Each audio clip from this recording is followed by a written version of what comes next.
Est-ce que tu es content de la façon que la semaine a été? Vraiment. Ça n'aurait pas pu être plus parfait que ça. C'était devant les fans, au château, de montrer la belle ville aux boys, l'histoire un peu. Je ne sais pas comment de questions d'histoire je me suis fait poser, que je connais pas toutes non plus, mais je me sentais comme un guide, là, en fait. Mais non, c'était le fun avec les boys. Puis en plus, à l'automne, c'est vraiment magnifique au Québec. Donc vraiment heureux, très heureux d'avoir pu montrer le petit coin de pays aux boys. Qu'est-ce que tu dirais aux gens de Québec? La réponse a été bonne. Le building était pas mal plein les deux soirs. Qu'est-ce que tu aurais à dire à ces gens-là qui ont répondu présent à l'invitation? Un gros merci pour le support, ça c'est sûr.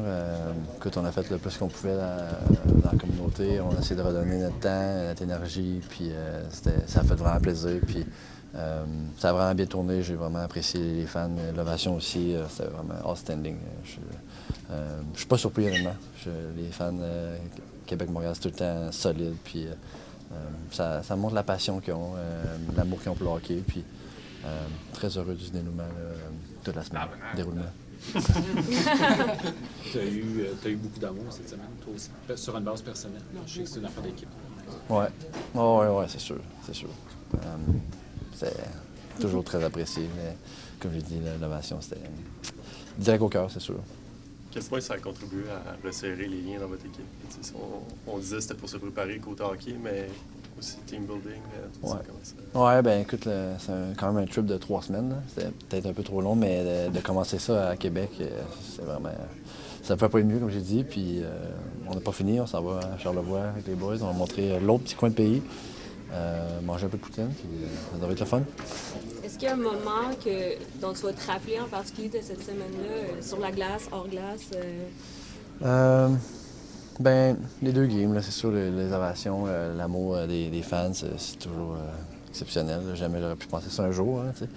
Mais je pense que les games, la retraite à Pat Bergeron aussi, toujours le fun de voir mon idole sur la glace avec moi, shaker la main. Sinon, juste de montrer la ville aux boys. Bon, le Québec. Avoir autant de fans que ça à Québec? Je suis pas surpris, mais avec tout ce qui s'était passé, on savait pas. Mais écoute, ils ont répondu à l'appel, puis ça a été vraiment outstanding. Là. Ils sont incroyables. As-tu l'impression que ça peut aider un petit peu la cause de Québec, ça, ces deux matchs-là? Pour avoir une équipe? Pour le futur, oui.